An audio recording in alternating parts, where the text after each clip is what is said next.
के मन का वंदन है, भाई की ललाट का चंदन है।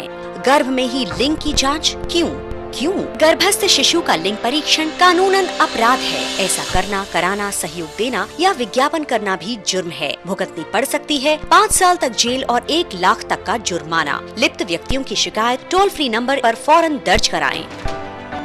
मुखबिर की पहचान गोपनीय और सही सूचना पर 2.5 लाख तक का इनाम। बेटियां बचाइए। आपके घर के खाने में रेस्टोरेंट जैसा स्वाद ले आए MDH का शाही पनीर मसाला। पनीर को क्या मस्त बना डाला।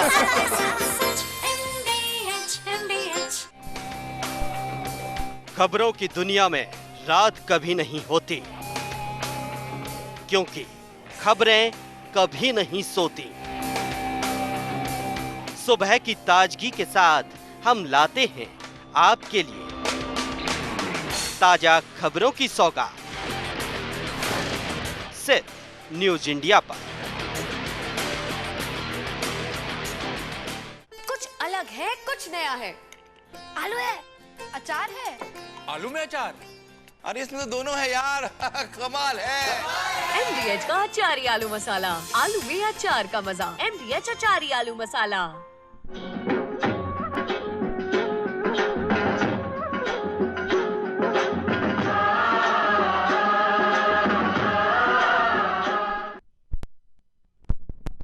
स्वागत है एक बार फिर से आप सभी का हमारे इस खास कार्यक्रम जय जय किसान में, जिसमें कि आज बहुत ही पौष्टिक चर्चा चल रही है। पौष्टिक इसलिए क्योंकि कहा जाता है मशरूम बहुत पौष्टिक होता है। जहां प्रोटीन की आवश्यकता होती है वहां मशरूम खाया जाता है।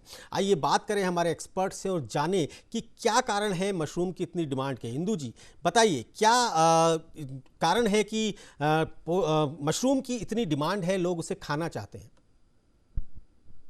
मशरूम जो है एक कंप्लीट फूड है, जिसे कहेंगे आप सुपर फूड की उसको में श्रेणी में हम उसको रख सकते हैं, जिसमें बहुत अधिक मात्रा में जो है हमको प्रोटीन मिलता है। और साथ के साथ जो हमारे शुगर पेशेंट्स होते हैं उनके लिए एक बहुत अच्छा आहार है ये। और ये आप ये सोच लीजिए कि मशरूम, मैंने आपको एक शब्द दे दिया, सुपर फूड है। तो इसीलिए जो है लोग धीरे धीरे जो है जागरूक हो रहे हैं और मशरूम की तरफ जो है को अपने जो है भोजन में, अपनी थाली में शामिल कर रहे हैं। ठीक है, राजेश यादव शाहपुरा से इस समय, शाहपुरा राजस्थान से हमारे साथ जुड़े हुए हैं। जी राजेश जी। नमस्कार सर। नमस्कार, कैसे हैं आप? बढ़िया सर। सर मैं ये जानना चाहता हूँ कि मशरूम का क्या पाउडर बनाया जा सकता है, और बनाया जा सकता तो उसकी क्या विधि है सर? इंदु जी, क्या संभव है मशरूम का पाउडर बनाना और उसे बेचना? हाँ, मशरूम की जो ऑयस्टर वैरायटी है उसका जो है पाउडर बनाया जा सकता है। वो हम 2 तरीके से बनाते हैं। एक जो है, आप जैसे आप देखते होंगे कि परंपरागत रूप से जैसे जो सब्जियां हैं उनको हम धूप में सुखाते हैं, उसी तरह जो है मशरूम को भी आप जो है सन ड्राई कर सकते हैं। या फिर जो है आजकल जो है बहुत सारी मशीनें भी आ गई है, ओवन वगैरह आ गए हैं, जिनमें हम रख के उसको सुखा लेते हैं। सुखाने के बाद जो है उसका पाउडर बना लिया जाता है। सारे मशरूम तो नहीं हम पाउडर बना सकते, पर ऑयस्टर जो है मशरूम है वो हम जो है एज अ पाउडर जो है उसको बना सकते हैं।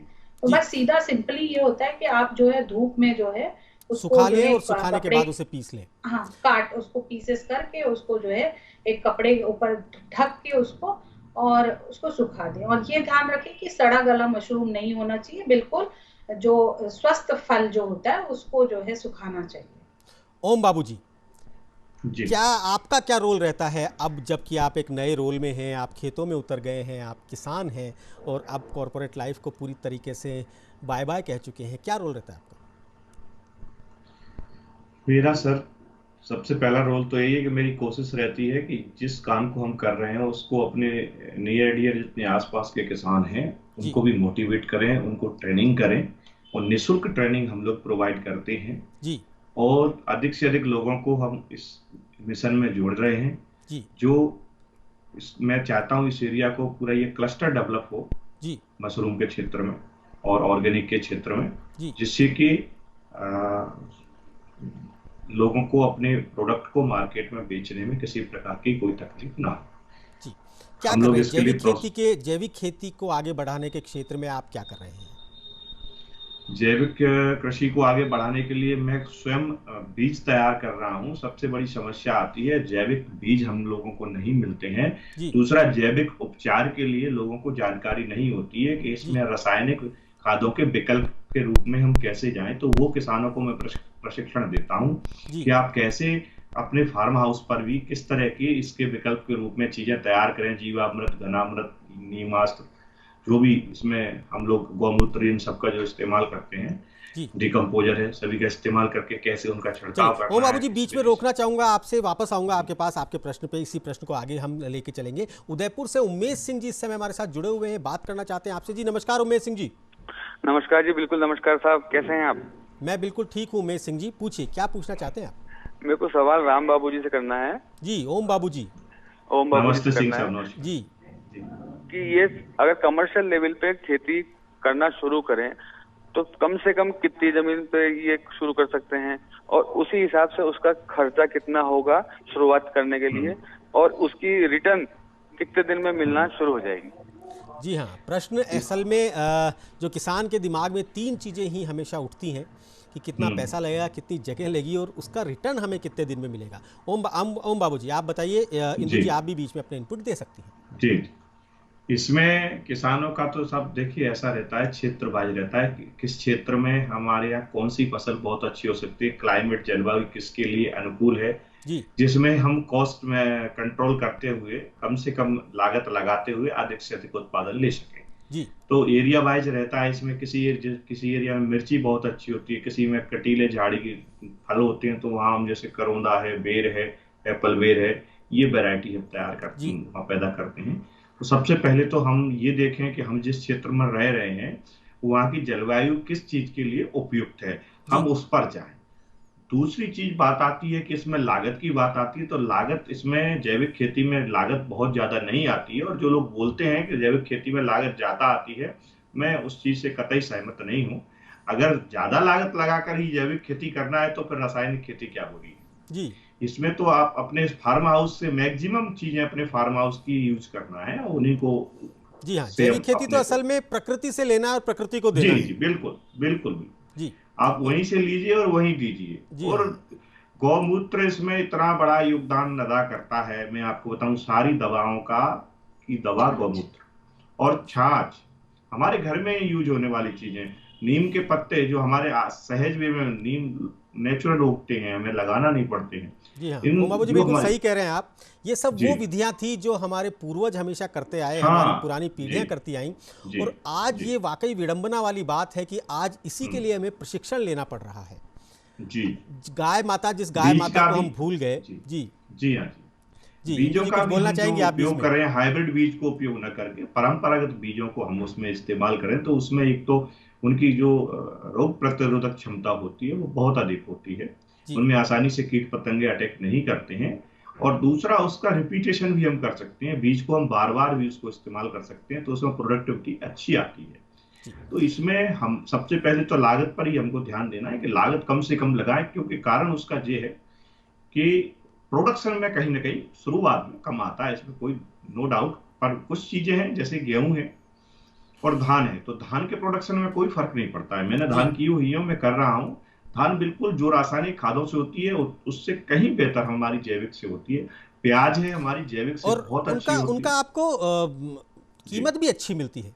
कीमत सर, कीमत तो ऐसी मिलती है कि आप मुंह से बोल दो, लोग छीनते झपटते हैं, बस कदरदान के पास आपको कीमत आप ले सकते हैं। तो उत्पादन अगर कम भी हुआ हो तो कीमत से आप उसे भरपाई कर सकते हैं। हाँ बिल्कुल, ये खराब भी नहीं होती है। इंदु जी, क्या आप, क्योंकि बहुत बड़ा काम आपका है, खेतों में कई तरह की चीजें आपने उगाई हुई है, मशरूम की खेती कर रही हैं, उन्हें प्रोसेस करती हैं, कितनी मैन पावर है, कितने लोग हैं आपके पास में? ये तो सर, आप जो हमारा जो स्थायी स्टाफ है वो तो रहता ही है, साथ हमारे घर परिवार के भी काफी लोग हैं, सभी परिवार बड़ा परिवार है, तो हम लोग उन सभी परिवार की बच्चियां हैं, परिवार की बहुएं हैं, जो हमारी, चूंकि जैसे कि आपको पहले ही बताया मैडम ने कि ये मैक्सिमम वुमेन को कोशिश करती हैं स्किल करने के लिए, तो परिवार की महिलाएं, बच्चियां भी काम करती हैं, बच्चे भी काम करते हैं, साथ में जो ट्राइबल्स के लोग हैं, आदिवासी लोग हैं, उनको भी हम डेली बेसिस पर जॉब दिए हुए हैं, तो करीबन 20 से 25 लोग प्रतिदिन हमारे फार्म हाउस पर काम करते हैं। तो कुछ परिवर्तन आपको नजर आया कि जब इंदू जी काम कर सकती हैं, पढ़ी लिखी होकर खेतों में काम कर सकती हैं, तो कुछ औरतों ने शुरू किया हो, अपने अपने खेतों में काम करना शुरू किया हो इंदू जी को देखकर? बिल्कुल बिल्कुल बिल्कुल सर, उसमें कोई बात ही नहीं है जी जी। करने लगी है महिलाएं इनको देखकर? बहुत फॉलोअर हैं इनकी सर, इनके समूह, इन्होंने समूह बनाए हुए हैं महिलाओं के, और जिन महिलाओं की स्किल, जैसा इनका अपना जो पंचलाइन है कि कौशल का विकास, ये उसी पर ये काम कर रही हैं। जिस महिला के अंदर जो स्किल है उसी को निखारना। कोई लड्डू बना सकती है तो उसको तिल के लड्डू बनाओ, राजगिरा के लड्डू बनाओ, गांव में जो भी अनाज है उसके कोई पापड़ बहुत अच्छा बना सकती है तो आप पापड़ बनाइए। रॉ मटेरियल के रूप में सारा चीज गांव में अवेलेबल होती है, दलहन है, तिलहन है, नहीं है तो उनको हम उगाना भी बता रहे हैं कैसे उगाना है। इससे जैविक हम अपना कह सकते हैं उसको, क्योंकि हम खुद उगाएंगे, खुद लगाएंगे। बिहार से आलोक है जो बात करना चाहते हैं आपसे। नमस्कार आलोक जी। हाँ नमस्कार सर जी, पूछिए क्या पूछना चाहते हैं आलोक जी? सर मैं छपरा सिटी में रहता हूँ, तो क्या ये छपरा सिटी में फसल इसका अच्छा होगा, मतलब कि करेंगे तो, या फिर शहर से हटके करना पड़ेगा ये? नहीं, आप छपरा में आप रहते हैं, छपरा में आप बहुत अच्छा कर सकते हैं। बिहार में रहा हूँ, फोर्स मोटर में मैं वहाँ रीजनल मैनेजर रहा हूँ, तो मैंने उसको काफी कुछ घुमा हुआ है। आपका बिहार तो खान है, खान संपदा है कृषि क्षेत्र में। आपके यहाँ देखिए कोसी बेल्ट में, पूरे कोसी बेल्ट में इतना अच्छा मखाना होता है, इतना अच्छा मक्का होता है, आम होता है, लीची होती है। तो मशरूम वहाँ किया जा सकता है। मशरूम बहुत जबरदस्त होता है बिहार में, लोग करते हैं, बहुत करते हैं, झोपड़ियों में करते हैं, सीजनल करते हैं। ऑस्टर भी वहाँ मार्केट में लोग लाइन लगा के खरीदते हैं, ऑस्टर मशरूम, जो कि प्राय यहाँ मध्य प्रदेश में या राजस्थान में उतना लोग नहीं खरीदते हैं। इधर बटन पर लोगों का ज्यादा फोकस है, पर बिहार में समस्तीपुर जो पूसा का सेंटर है, बहुत मतलब कि आप शहर में भी आप इस तरह के शेड बना के, इस तरह के झोपड़ियां बनाकर आप मशरूम का उत्पादन कर सकते हैं। कर रहे हैं लोग, हाँ कर भी रहे हैं लोग। आपके समस्तीपुर में है, समस्तीपुर में पूसा रिसर्च केंद्र दयाराम सर हैं, उनसे एक बार आप मिले, संपर्क करें, वो आपको बहुत अच्छे से गाइड करेंगे। और इंदु जी, क्या भविष्य की क्या योजनाएं हैं, आप बताइए? भविष्य की योजना मेरी यही है कि सबसे पहले तो जो हमारा क्षेत्र है वो उसको मशरूम हब बनाना है मुझे, और दूसरा मेरा ये कोशिश है कि गांव की में जितनी भी चीजें होती हैं वो वैल्यू एडिशन के बाद मार्केट में जाए जी। ये मेरा जो है आगे का प्लान है कि हम प्रोसेसिंग में जो है, प्रोसेसिंग फील्ड में जो है जाएं। प्रोसेसिंग में हम तभी जा सकते हैं जब हम बहुत अधिक मात्रा में कोई चीज जो उत्पादित कर पाते हैं जी। तो आपने जैसे कि ओम बाबू जी ने भी बताया कि बहुत सारी चीजें आप बना रही हैं, क्या क्या है मैं जानना चाहूंगा आपसे, और इसके अलावा क्या क्या चीजें हैं जो आपके यहाँ पर प्रोसेस हो रही हैं, बन रही हैं? हाँ, हम लोग जैसे वेजिटेबल पिकल्स बनाते हैं जी, और उसके अलावा जो सॉसेज हैं वो बनाते हैं। उसके अलावा हम मशरूम जो है, मशरूम की जो ऑयस्टर वैरायटी होती है वो उसकी हमारे क्षेत्र में ज्यादा डिमांड नहीं है, पर हम लोग उसको पाउडर, जैसे एक जो है उन्होंने प्रश्न भी पूछा था, हम लोग उसको प्रोडक्ट बनाकर उसके जो है बहुत सारे मशरूम के प्रोडक्ट बनाते हैं, जैसे अचार बनाते हैं, बड़ी बनाते हैं, पापड़ बनाते हैं, बिस्किट्स बनाते हैं। तो ये जो है हम मशरूम के प्रोडक्ट्स साथ में जो मैंने जैसे सर ने भी बताया कि जो महिला जिस चीज में उसका स्किल डेवलप है, हम उसी को वो ही सारी चीजें जो है बनाते हैं। जैसे जो कुछ महिला बहुत अच्छे पापड़ बनाते हैं तो हमने उनको मशरूम का पाउडर साथ में और दे दिया कि आप इसको मिलाइए और हम मशरूम के पापड़ बनाएंगे, हाँ है ना। तो हम लोग इस तरीके से जो है बहुत सारे जो खाने का जो होममेड चीजें हैं वो जो है हम लोग बिल्कुल शुद्ध और बहुत अच्छे जो है, जो हमारे मसाले भी खेत के हैं, हमारी सब्जियां भी खेत की हैं, या यहाँ तक कि जो हम तेल जो इस्तेमाल करते हैं अचार के वो भी हमारे खेतों के ही हैं। तो अब तो बायर्स खुद ढूंढते आ जाते होंगे आपके खेत पर? बिल्कुल, बहुत डिमांड है शहर में, क्योंकि कहीं ना कहीं शहरों में जो लोग बसे हैं वो गाँवों से कहीं ना कहीं से संबंधित है, और वो लोग जो हैं इन चीजों के बहुत कदरदान है, क्योंकि उन्होंने वो चीजें खाई हैं जी, उस टेस्ट के लिए लालायत रहते हैं। हाँ, तो वो आप कोई भी काम है, आप पहले जो है ये मत सोचिए कि आप उसका मार्केट कहाँ होगा, आपके कदरदान आपको मिल ही जाएंगे। जी बिल्कुल सही कह रहे हैं। मशरूम जब आप बेच नहीं पाते हैं, मान लीजिए कि आपने मशरूम उगाया और किसी कारण से उतनी बिक नहीं पाई, तो जो बचा हुआ मशरूम होता है वो कब खराब हो जाता है और क्या उसका कोई और उपयोग होता है या उसे फेंक दिया जाता है? मशरूम जो है अभी तक तो ये कंडीशन ही नहीं हुई कि हम मशरूम जो है हमारा बच गया। मशरूम हमारा मैंने आपको पता है कि मार्केट में इतनी डिमांड है कि हम पूरी नहीं कर पाते हैं। वाह, शुभम है रायपुर छत्तीसगढ़ से बात करना चाहते हैं आपसे। नमस्कार शुभम। नमस्कार सर, मैं रायपुर छत्तीसगढ़ से बोल रहा हूँ सर। जी बोलिए शुभम जी, क्या पूछना चाहते हैं? पिछले आधे घंटे से मैं कंटिन्यूसली आपका शो देख रहा हूँ। बहुत बहुत धन्यवाद। पर अभी तक मुझे एक बात ये समझ में नहीं आ रही कि फसल करते टाइम कैसे खाद बीज मतलब किस तरीका उपयोग किया जाए, फसल करते टाइम किन किन सावधानियों बरती जाए अगर फसल अपन उगाए तो। आप जैविक खाद के बारे में पूछना चाह रहे हैं? जी जी सर। जी ओम बाबू जी, जैविक खाद किस प्रकार से तैयार करें? कई दिन से कार्यक्रम देख रहे हैं, जैविक खेती की तरफ जाना चाहते हैं। शिवम जी नमस्कार। शिवम जी नमस्कार। हेलो जी, पूछिए आप बोलते रहिए ओम बाबू जी। जी शिवम जी, जैविक खेती करने के लिए सबसे पहले तो हमको खेत को ही तैयार करना होता है, रासायनिक मुक्त करना होता है। तो उसके लिए जीवामृत उसमें और जो हमारा गौमूत्र है, गाय का गोबर है, ये बिल्कुल रामबाण का काम करते हैं। सबसे पहले जब हम खेत को तैयार करते हैं तो पहले गहरी जुताई एक बार की जाती है, प्लाऊ से या डिस्कैरो से उसकी गहरी जुताई करते हैं। उसके बाद उसको 10 दिन के लिए 15 दिन के लिए आप छोड़ दीजिए धूप के लिए।